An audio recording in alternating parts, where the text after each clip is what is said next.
Siente en tu interior la belleza de Teruel y disfrútala como solo tú sabes hacer.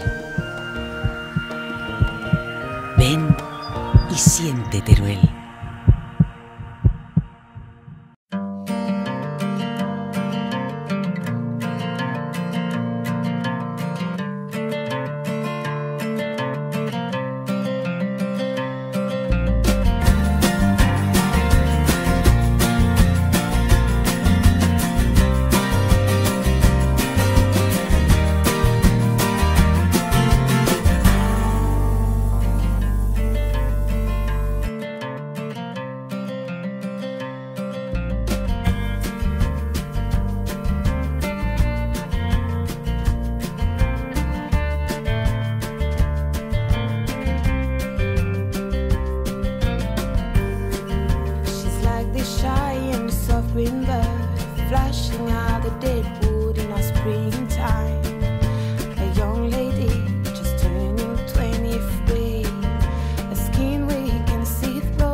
Hola, ¿qué tal? Bienvenidos a nuestro programa Ten Content. Llegamos ya a la recta final de esta edición con nuestro 11º invitado. Él es Enrique Bayona.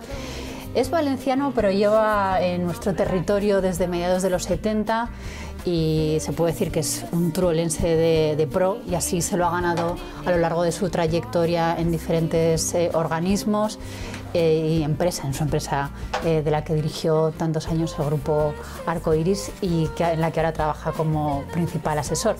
Bienvenido, Enrique. Muchas gracias. Decía que a lo largo de tu trayectoria has pertenecido a diferentes organismos muy importantes para la provincia de Teruel, organismos carismáticos como puede ser CEPIME, el Consejo de la Denominación de Origen del Jamón de Teruel, y por supuesto también el grupo Arcoiris.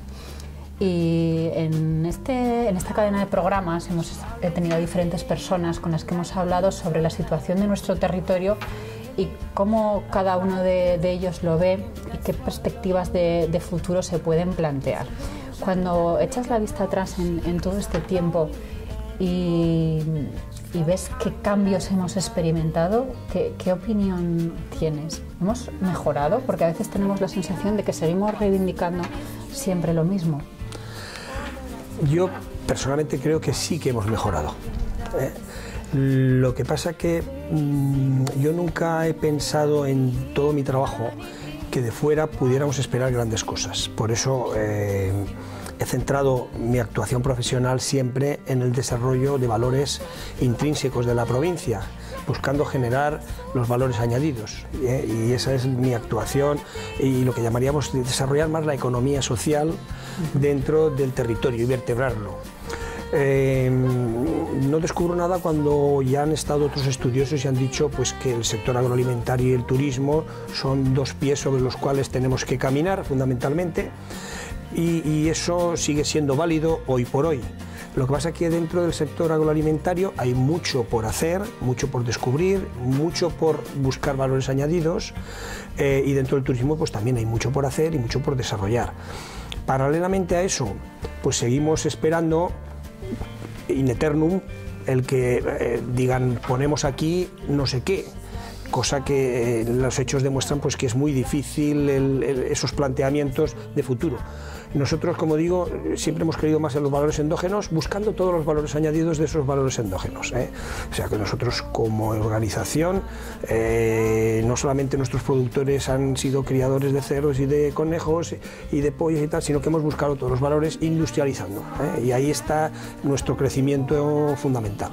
Claro, una de las maneras y de los ejemplos en el territorio de cómo hacerse a uno mismo es el grupo Arcoiris, que cuenta con 500 empleados entre directos e indirectos y más de 100 millones de facturación. Sí, la facturación alcanzará este año 2016 250 millones de euros. Tenemos en plantilla 402 trabajadores en estos momentos del régimen general. Tenemos de trabajadores de cooperativa de trabajo asociado cerca de 40. Son estajistas en temas muy concretos, y luego tenemos pues, más de 70 granjas integradas, y sobre eso hay una base social de 530 ganaderos. Por lo tanto, hemos buscado una economía circular porque lo hacemos todo y social, porque vertebramos el territorio con el empleo. En estos momentos, por decir algo, de Alcañiz vienen cerca de 60 personas a trabajar a Valderrobres, o de la zona de Arnes, Horta, que son limítrofes con nosotros, también se desplaza. Quiero decir yo que la mancha de aceite en ese sentido ha crecido. La clave está en que todo se haga en nuestro territorio.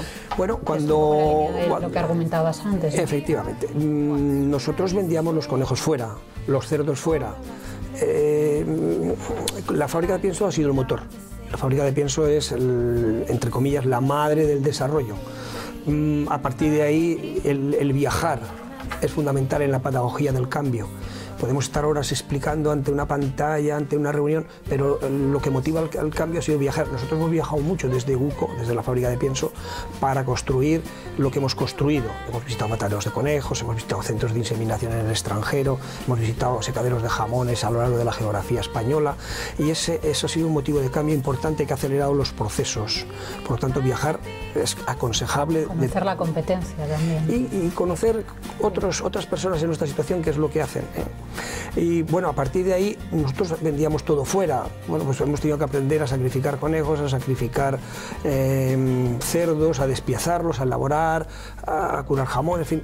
Ese es el proceso que hemos seguido, que es tratar de poner todos los valores añadidos dentro de esto. Y luego las prescripciones, que diríamos, nosotros hemos creado muchas empresas mercantiles desde la base cooperativa, con capital cooperativo, que son las prescripciones. La gente necesita una gestoría. Bueno, pues hagamos una gestoría para la gente, incluidos nuestros socios.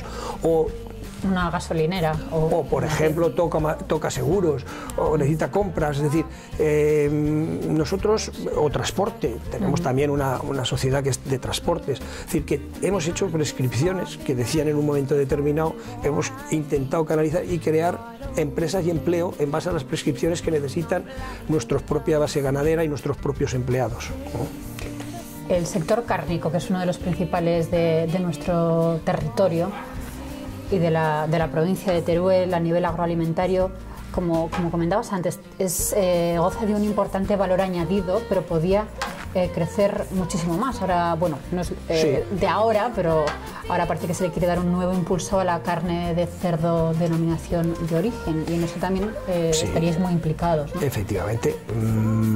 Nosotros de una pieza, de una canal de cerdo, en este momento solamente están paradas bajo la denominación de origen el jamón y la paleta, pero el resto de la carne tiene la misma calidad, por decirlo de alguna manera, y lo que se trata, o lo que yo observo desde que en estos momentos el Consejo intenta, es calificar el resto de la canal como con una marca de garantía de indicación geográfica protegida para el resto de la canal, de manera que los lomos y todo el producto, todo el despiece vaya amparado con una marca de garantía y de calidad, lo cual siempre es positivo, es decir, que eso siempre genera valor. Eso implicaría que la provincia seguiría avanzando en otras zonas, en el desarrollo agroalimentario, en este caso el cárnico. Yo me congratulo de ver que en las inversiones de la mata pues va a haber movimiento y se firma un contrato para que una empresa, sea alemana o sea española, desarrolle el sector cárnico. O me congratulo mucho de que, por ejemplo, la apuesta que ha hecho Valls Companys en el sector cárnico con Jancal, tengamos en cuenta que Valls Companys es la mayor empresa en porcino de toda España, y por lo tanto cuando se fija en esta provincia significa que algo de valor añadido va a encontrar, y eso, sea de quien sea la idea o la inversión, nos va a favorecer. Yo auguro en un futuro que, por el hecho de que en el polígono agroalimentario de Calamocha esté ya implantado una gran empresa del porcino, probablemente en un futuro veamos que ese matadero que existe en Calamocha también vuelva a coger la fuerza y a generar activos y valores añadidos para la provincia. Es decir, tenemos mucho para desarrollar. Quizá uno de los principales hándicaps que impide que avancemos más rápido en esta línea es la desunión. No solo pasa en el jamón, pasa en otros muchos sectores, por supuesto. Pero las rivalidades internas entre unas empresas y otras que impiden que se trabaje con una sola voz ralentizan todos estos procesos. Sin embargo, es cierto, o sea, el criterio de unidad es lo que hace fuerte a uno. Me da igual en la política que en el ámbito administrativo, que en el ámbito empresarial. Nosotros, el grupo de empresas tiene un lema, la unión hace la fuerza, y seguimos lo que llamaríamos el modelo alemán. El modelo alemán es, tú tienes tu sala de juntas, se cierra la puerta, allí nos podemos decir de todo, hablar de todo, pero cuando se abre la puerta lo que se ha acordado es un solo hombre. El criterio de unidad prevalece como acción en relación a lo que tengamos que hablar desde el punto de vista empresarial. Por lo tanto, la discrepancia es lógica, es humana y hay que tenerla. Pero cuando se quiere mover a la acción y buscar objetivos, el criterio de unidad visto desde fuera es lo más importante. Y por lo tanto ese criterio ha prevalecido siempre en las estructuras que nosotros nos hemos movido. Es decir, podremos discrepar, podemos debatir, podremos decirnos a puerta cerrada en la caja de truenos que llaman los alemanes, podremos decir lo que sea, pero cuando salimos de allí, si hemos alcanzado un objetivo mayoritario, todos somos unos en ese objetivo. Y yo creo que eso es fundamental en todo lo, por eso decía que no solamente en el carácter empresarial, asociativo, cooperativo como es el nuestro, sino en todos los ámbitos. Esta provincia necesita muchos criterios unitarios, aunque se discrepe en la base, pero el objetivo hemos de remar todos en la misma dirección. Pues si lo tenemos claro el objetivo, rememos todos en la misma dirección porque es lo fundamental. Durante tus 12 años al frente del jamón de Teruel, tendrías que lidiar con muchos de estos enfrentamientos. ¿Cuáles crees que fueron los mayores logros de todo ese tiempo? Porque el ser un presidente de un consejo regulador es siempre buscar los equilibrios. Tengamos presente que en una mesa se presentan ganaderos, 5 ganaderos representantes de los inscritos ganaderos y 5 industriales representantes de los 42 industriales que en aquel momento había. Es decir, jamás puedes utilizar tu cargo para nada a título empresarial o a título personal, buscar los equilibrios y eso es lo fundamental. Tratar de captar, moderar, y es un hecho claro de que crear programas de trabajo. Es decir, en el año 97 se hacían 70.000 piezas marcadas. A final del 2008 eran 700.000. Eso se consigue fundamentalmente, como decía, marcando un objetivo, un programa de trabajo y todos remando en la misma dirección. Los industriales en general, me acuerdo que ni yo mismo me lo creía, cuando se constituyó por primera vez Promorigen como una agrupación de interés económico, firmaron 42 industriales que eran los 42 inscritos y desembolsaron 1.000 euros cada uno para constituir esa sociedad. Es decir, que el criterio unitario prevaleció a la hora de consensuar, en aquel caso en concreto era del desarrollo de la promoción del producto. Y por lo tanto esos criterios son los que un presidente en el jamón tiene que ponderar, es decir, tiene que buscar los equilibrios entre las partes, porque hay intereses a veces chocantes entre el secadero que pretende el jamón al menor costo posible y el ganadero que lógicamente aspira a que por su cerdo, que es de una calidad y que requiere más costo, se lo reconozcan. Esos equilibrios hay que buscarlos y bueno, quizá ese sería el factor que yo mismo me diría que ha permitido estar en ese proceso 12 años. La falta de una persona que una y modere todos estos sectores quizá también desembocó en el caso jamón, en toda la polémica que hubo, que parece que, bueno, que ya está medio resuelta, aunque sí, en los juzgados todavía no, pero finalmente solo hay 3 personas imputadas. ¿Qué valoración hace de toda la polémica que hubo, que finalmente, como digo, parece que afecta a un sector minoritario de toda la industria jamonera? Me produce de alguna manera cierta tristeza que se hubiera llegado a una situación de ese tipo. Es decir, los problemas empresariales que se pudieran... porque claro, aquí al final hay que ver que había una mano que financiaba o hay una mano que ha financiado el pleito permanente, es decir, porque se presentó una demanda contra la propiedad industrial, es decir, el fraude en el jamón, que eso en absoluto, al revés. La comunidad ha reconocido que el control que ejerce la certificadora es de sobresaliente, de hecho pues está todavía reconocida para 2 años hasta final del 17, por tanto ahí no hay nada. Irregularidades económicas. La apropiación indebida. Sí, irregularidades económicas. Bueno, pues irregularidades económicas se analizan, se ven, esas posibles irregularidades se sustanciarán en un futuro y lo que sea será. Pero claro, al final descubres que, oye, el consejero dice que va a nombrar una gestora, se recurre. Se convocan elecciones, se recurre. La forma de convocarlas se recurre, es decir, todo se recurre en el juzgado. De alguna manera eso cuesta dinero y hay alguien detrás que está financiando eso. Si no, no tiene sentido que lleven más de 20 pleitos sobre esta cuestión. No creo que sea la forma de resolver los temas. De hecho, fallan en contra, se van resolviendo y se van salvando obstáculos y al final quedamos en esta situación definitiva que ya se sustanciará y se verá el alcance definitivo que eso pueda tener. En eso, ¿quién pierde? Perdemos todos. ¿Y quién más pierde? Pues hombre, pierde la empresa, entre comillas, el nombre de la empresa. Pues en un momento determinado, el deterioro que haya podido sufrir el nombre o la denominación de origen, el jamón de Teruel, pues bueno, se está recuperando porque al final el mercado pone a cada uno en su sitio. Pero la realidad es que nadie ha salido ganando en estas lides. Yo que pienso que me produce cierta tristeza porque no era el camino, a mi juicio, para solucionar los problemas. A nivel de empresas, por centrarnos un poco en las pymes, que son casi todas las empresas de nuestra provincia, ha sido también presidente de CEPIME, de Teruel, muchísimo tiempo. ¿Cómo ve ahora mismo la situación de la pequeña y la mediana empresa en nuestra provincia y especialmente en la zona del Bajo Aragón, donde parece que las cosas van un pelín más lentas que en la parte sur de Teruel? El organismo que aglutina al sector de pequeña y mediana empresa es CEPIME en este caso, es un instrumento para mover a la acción y ayudar al propio pequeño y mediano empresario. Es verdad que vamos lentos en los procesos, quizá no voy a echar mano de la socorrida crisis, pero la realidad es la que hay. Eso ha ralentizado cualquier proceso inversor o de mayor dinamismo. Yo deseo y espero que el Bajo Aragón coja la importancia que tiene y el peso que tiene dentro de la provincia. O sea, que considero que todo el Bajo Aragón tiene un capital desde humano hasta de oportunidades importante. Ya geográficamente la veo mucho mejor posicionada para poder desarrollar muchas cosas.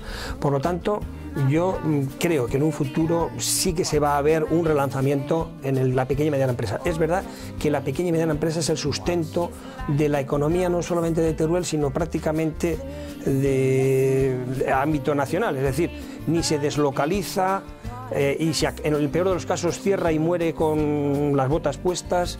Es decir, que el pequeño, el autónomo, el pequeño y el mediano empresario es el que tira y tal. Nosotros como estrategia lo que hemos hecho ha sido crecer contra la crisis. La nueva dirección de nuestra organización, desde enero de 2013, ya lo iniciamos nosotros, o sea, en nuestro equipo, pero en este caso el nuevo director, su planteamiento contra la crisis ha sido crecer. Nosotros hemos pasado de sacrificar 200.000 cerdos a los 300.000 que hacemos ahora, con una proyección de futuro, estableciendo doble turno. Nuestra política ha sido crecer contra la crisis, que ha sido el instrumento que nos ha permitido sobrevivirla. No hemos ido hacia atrás, como había sido a lo mejor en un momento determinado posicionamientos más conservadores. Sí, más conservadores. Por eso, bueno, querría hacer una postilla respecto a mi larga temporada en CEPIME, igual que en el Consejo. Yo siempre he sido partidario de 2 mandatos. Una persona, cuando entra en un cargo, tiene 2 mandatos para proyectar sus ideas, sus reformas, cuestiones. Es decir, en los 2 casos, porque no salió la ley de calidad alimentaria, se prorrogó mi mandato en el Consejo del Jamón. Yo tuve 2 mandatos y una prórroga, y lo mismo pasó en CEPIME. En CEPIME nos faltaba a los 8 años un candidato para presentarse, tuvimos que prorrogar 1 año y medio, hasta que incluso hubo votaciones porque hubieron ya más de una candidatura para el puesto de CEPIME, COE y CEAT. Quiero decir que yo soy de la filosofía de que una persona tiene dos mandatos para poder desarrollar cualquier reforma, cualquier actividad, cualquier propuesta, cualquier idea. El prolongar en el tiempo más de 2 mandatos no soy partidario.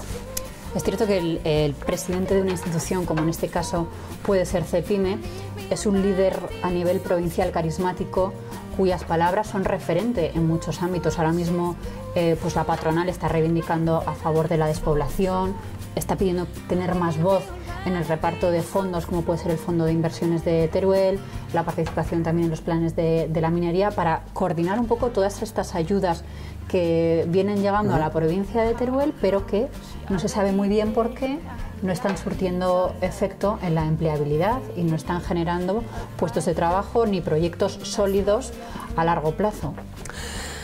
Hemos empezado el camino, porque yo quiero romper una lanza en favor de Juan Carlos Escuder, presidente de la Asociación de Gudar-Jabalambre, que fue el primero que nos motivó dentro de la organización empresarial COE, CEPIME y CEAT a trabajar en algo que nos corresponde a esta provincia por derecho propio, también a otras provincias, pero a esta en concreto. Él, sus contactos, sus conocimientos decían que la Comunidad Económica Europea destinaba fondos específicos en demografías donde estaban por debajo de 9 habitantes por kilómetros cuadrados. Si en esta España nuestra algunos teníamos esa situación, éramos nosotros. Estuvieron en Bruselas nuestras organizaciones encaminadas. Consiguió traer a los eurodiputados de todas las formaciones políticas a hablar de la despoblación y qué ayudas se podrían conseguir. Es decir, este es un camino burocráticamente y administrativamente lento, pero creo que está bien encauzado. Es decir, en estos momentos podremos aspirar en un futuro a que a Teruel, junto con Cuenca y Soria, se les pueda reconocer unas ayudas específicas de la Comunidad Europea para luchar contra la despoblación, que además no es que inventemos nada, es nuestra real situación. Es decir, seguimos bajando en habitantes y eso, los estudios actuariales dicen que en el 2025 pues a lo mejor estamos ya en 120, es decir, que hemos de reaccionar en eso. Y aunque es un proceso lento el que se realizó, es el que nos espera, yo creo que hay una gran expectativa de futuro de conseguir fondos que luchen contra la despoblación, que se mantengan nuestras estructuras, y eso lo reivindico porque junto con otras entidades, la Asociación Celtibérica y tal, eso sí que digo, lanzo un mensaje para todos: unidos todos, y no puede haber fisuras entre las organizaciones empresariales, la universidad y los distintos actores, todos unidos a conseguir las ayudas de la despoblación, y no repartamos el oso que ni tan siquiera lo hemos cazado. Es decir, por lo tanto, vamos a cazar el oso y luego ya estudiaremos cómo se hace lo que se tenga que hacer. Pero una vez que llega ese dinero, Enrique, como puede ser el dinero que llega a los 60 millones anuales del Fondo de Inversiones de Teruel, hay que saber qué hacer con ese dinero, ¿no? Porque mucho se está quedando sin ejecutar y hay iniciativas empresariales que no se están presentando. Tristísimo. Ayudas que se quedan en el cajón. Que cuando leo en la prensa que se han devuelto no sé cuántos millones de euros por eso, oiga, como si me arrancaran una muela, lo digo sinceramente, eso no debería de pasar. Yo siempre defendí que estuviéramos con voz pero sin voto las organizaciones empresariales y sindicales en la distribución de fondos. ¿En dónde podía acometerse? Porque no olvidemos una cosa, una parte importante de la generación del empleo viene de las empresas. Cuando yo estaba presidente, el 8% de los fondos FITE se destinaban al sector empresarial. Después de mucho pelear, se va creciendo, pero la realidad práctica es de que hemos de planificar con suficiente antelación los temas empresariales. Y entiendo que el reparto ha de acometer actuaciones municipales y otros tipos de actuaciones, pero sigo poniendo el énfasis en que el sector empresarial ha de tener más papel y hemos de dinamizar más al propio sector en que esos fondos no se devuelvan ni un duro. Esto es tristísimo. Claro, en el caso, por ejemplo, de la zona minera, que es una de las más problemáticas ahora mismo. Muchas ayudas mineras están yendo fuera de Teruel a zonas como Fraga, Mequinenza, donde sí que se presentan los proyectos. Y aquí no llegan, sinceramente, porque no se presentan proyectos, sí, porque a nivel de puntuación tiene mucho más nivel la zona minera turolense, lógicamente. Pero yo creo que se ha agotado un proceso se generaron muchas expectativas en muchas empresas, pero también es verdad que ha habido un cementerio de empresas que lo hemos vivido en Montalbán, en fin, en el mismo Andorra, empresas que yo no critico la buena voluntad, pero los hechos han demostrado que han ido cayendo, de Cemex, etcétera, etcétera, etcétera, etcétera, todos han ido dejando un lastre que no han fructificado. Yo no sé si eso ha generado frustración, pero la realidad práctica es que faltan iniciativas y siguen faltando. Simplemente se trata de cualificarlas correctamente, porque si todas hubieran triunfado, eso tiene un poder de arrastre. Pero claro, estamos ante un cementerio de empresas que se han ido cerrando y que o no han llegado ni a abrirse, con lo cual eso genera una impronta de sujeción al desarrollo ese. Tristemente, sigo pensando que se necesita hacer esfuerzos especiales en esas zonas, evidentemente, no cabe ninguna duda, pero bien medidas, bien pesadas y bien equilibradas, y buscar esas iniciativas. Ahí echaremos mano de gente de la provincia, pienso yo, en un futuro. Cuando hablamos de todo esto, uno se plantea si la empresa va por un lado y la política por otro, porque todo el reparto de fondos y la reivindicación de ayudas va sin duda de la mano de las organizaciones gubernamentales y políticas, y a veces da la sensación de que los empresarios no tienen suficiente voz en esas cuestiones. Bueno, no descubres nada nuevo, lo estoy diciendo, es decir, a veces desgraciadamente la política sigue un camino y el sector empresarial sigue otro. Eso es lo que lleva al empresario que quiere invertir a desentenderse, como decías al principio. Uno tiene que hacerse a sí mismo y trabajar y arriesgar, ¿no? Y a veces ni se plantea pedir una subvención cuando están ahí. Pues el empresario es riesgo, ser empresario es riesgo, eso es evidente, con unas connotaciones muy amplias de riesgo. La realidad práctica es de que efectivamente nos falta, yo siempre he demandado esto, no solamente yo, con mi compañero Carlos Moro en la presidencia de COE, hemos reivindicado permanentemente, sentémonos en una mesa, escuchémonos más a menudo, estos que de alguna manera se sientan en la mesa del FIT, la parte política, por decir de una manera, y la parte empresarial, sentémonos, os vendemos ideas, ponemos en marcha, eso yo creo que esa fluidez falta y sigue faltando, porque la convergencia del camino es fundamental. Si uno va hacia aquí y el otro piensa que eso no es auxiliable o que no debe ser auxiliable, bueno, pues debatamos el tema y veamos qué es lo que es auxiliable, lo que es auxiliable. Pero yo creo que el FITE se creó fundamentalmente para generar empleo, o una de las piezas o de los pilares fundamentales es generar empleo, y ahí hemos de trabajar. Cuando hablamos de empresa y política, en los años 80 tú estuviste en política en el COS, sí, yo fui, a finales. Sí, ¿Qué experiencia te llevaste? Porque bueno, no fue un periodo muy largo. Bueno, yo viví la transición. La primera vez que votábamos, con una ilusión tremenda. Ahora se habla tanto de la transición, claro, estamos hablando a un auditorio que hay gente que ha vivido lo mismo que yo y hay gente que no lo ha vivido ni había nacido. Lo que está claro que una ilusión tremenda entrada. Yo participé, estuve 8 años en el Ayuntamiento de Valderrobres, estuve en Diputación Provincial, siempre marcado por esa pauta de 2 legislaturas. Yo no tengo más que, si tengo alguna idea, tengo tiempo para desarrollarla en 2 mandatos.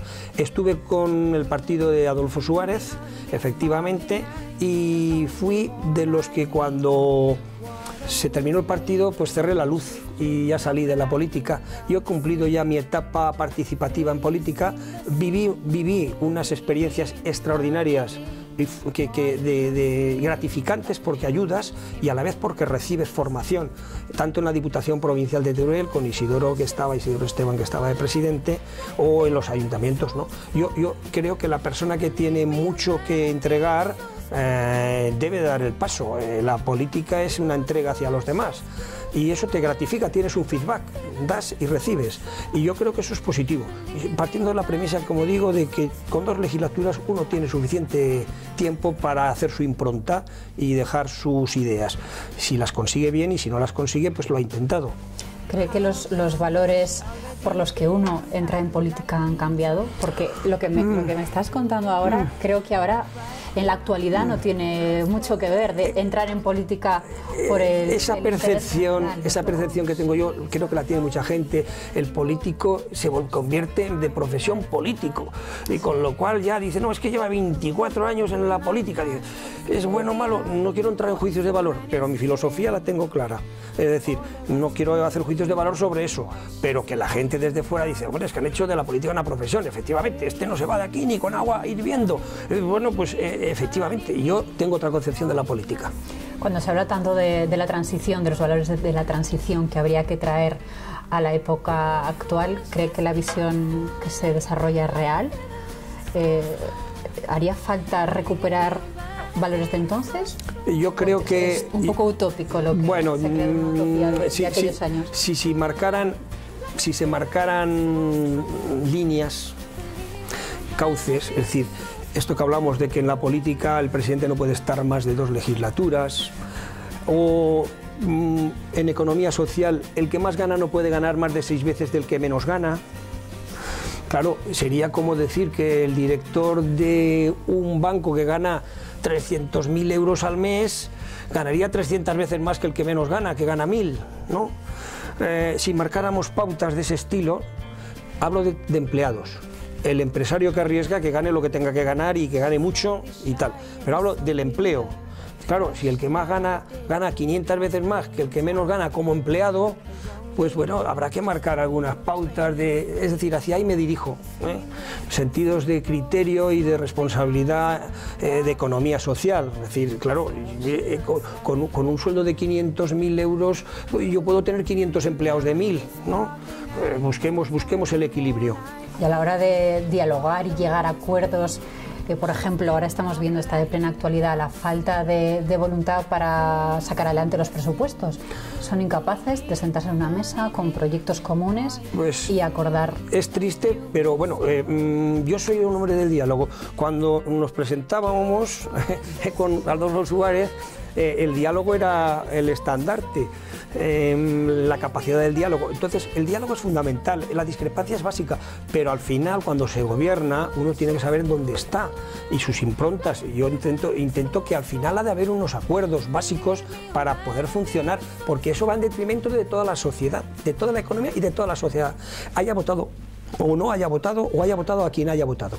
La realidad práctica es de que el diálogo obliga a sentarte, y las mayorías está muy bien que ya no estén, porque de alguna manera te obliga a escuchar al otro, cosa que no hacías cuando tenías la mayoría absoluta, escuchas poco. Y oyes, pero escuchar no escuchas. Entonces, yo quiero decir con esto que sí que es de obligado en la política el establecer cauces de diálogo para alcanzar acuerdos donde cada uno aporte lo que pueda, y uno cede, el otro avanza, el otro retrocede, el otro... Eso es fundamental. Sería tristísimo que una comunidad como la de Aragón se quedara sin presupuesto. Lo digo desde el bienestar de toda la sociedad, no lo digo por otro criterio. Escuchándole hablar en esta entrevista, casi parece mentira que se haya jubilado. Bueno, estoy jubilado a medias, estoy jubilado al 75%, pero hago un papel de asesoramiento. Eso es, le quería preguntar porque antes de empezar me comentaba que estaba viajando mucho por Sudamérica para diferentes proyectos relacionados con la asesoría al Grupo Arcoiris. Es cierto, el Grupo Arcoiris ha suscrito un convenio con una fundación, una agencia europea con sede en Holanda, capitalizada por las cooperativas holandesas, que se dedica a la cooperación y al desarrollo del mundo agrícola y ganadero.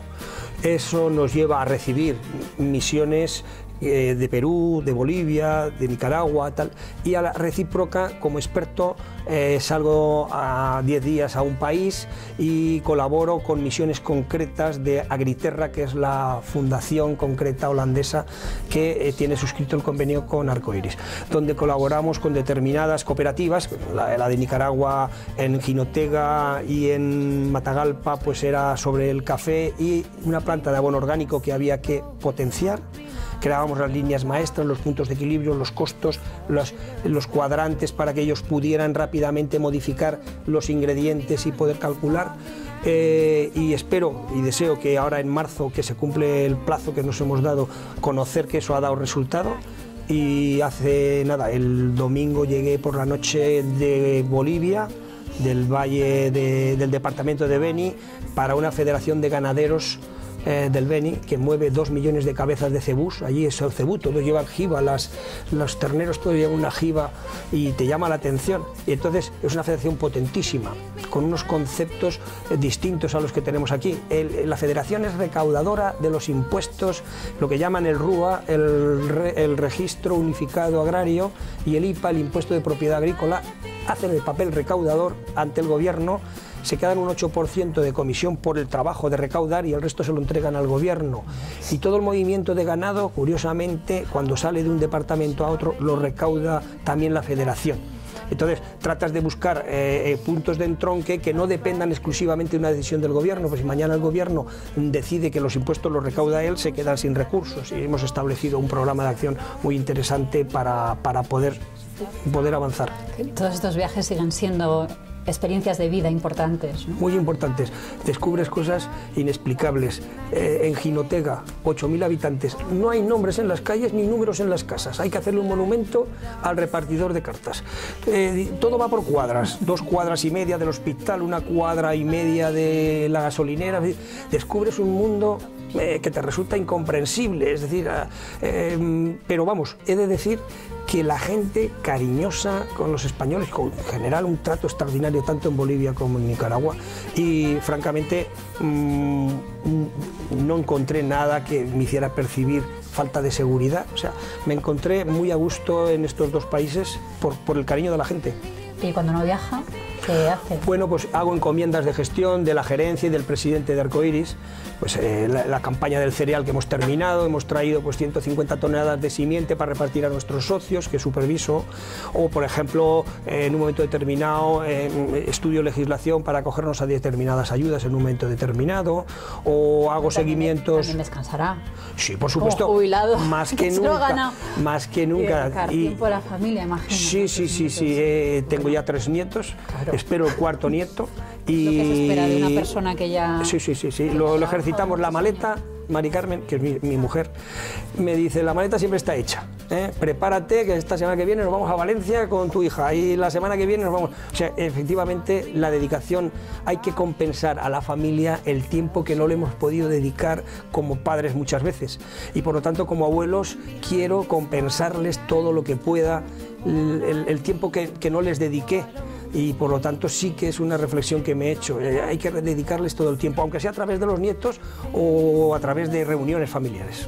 Muy bien, Enrique Bayona, muchas gracias por estar con nosotros. Gracias. Le voy a enseñar la pregunta que nuestro anterior invitado dejó para usted, que es Juan Alberto Belloc.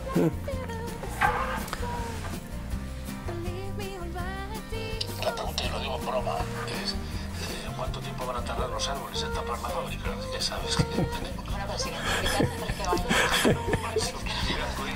Bueno, a ver, en primer lugar... Para abrir esta entrevista he hecho un esfuerzo y pone árboles más grandes y que se pueda ir moviendo la vista de la fábrica.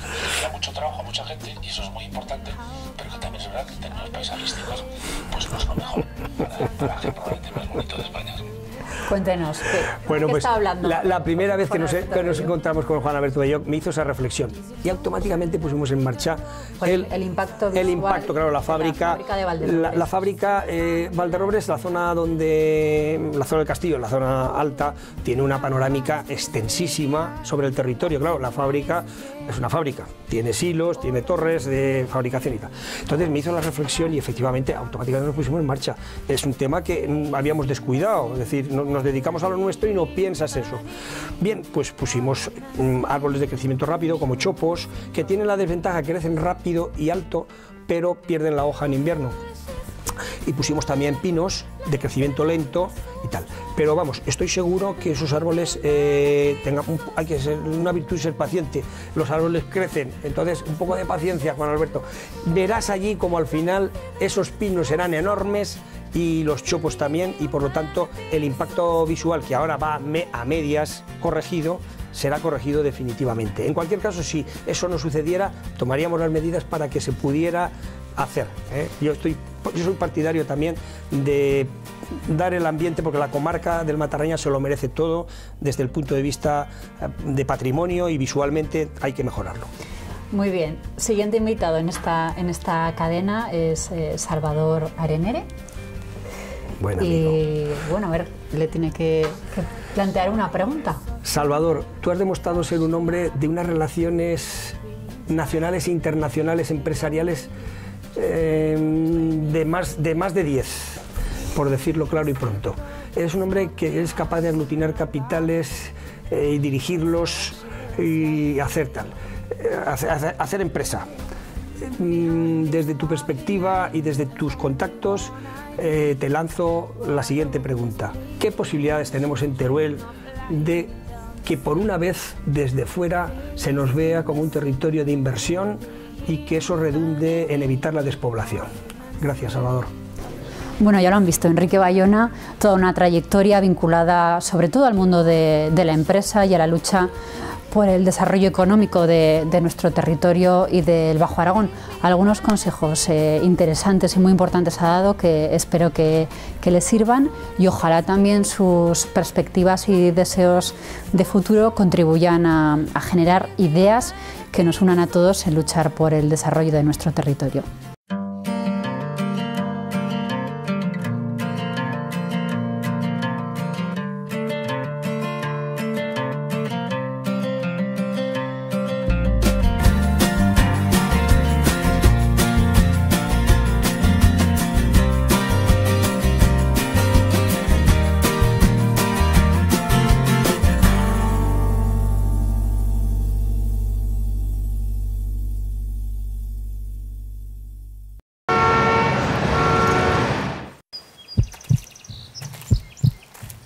Siente en tu interior la belleza de Teruel y disfrútala como solo tú sabes hacer.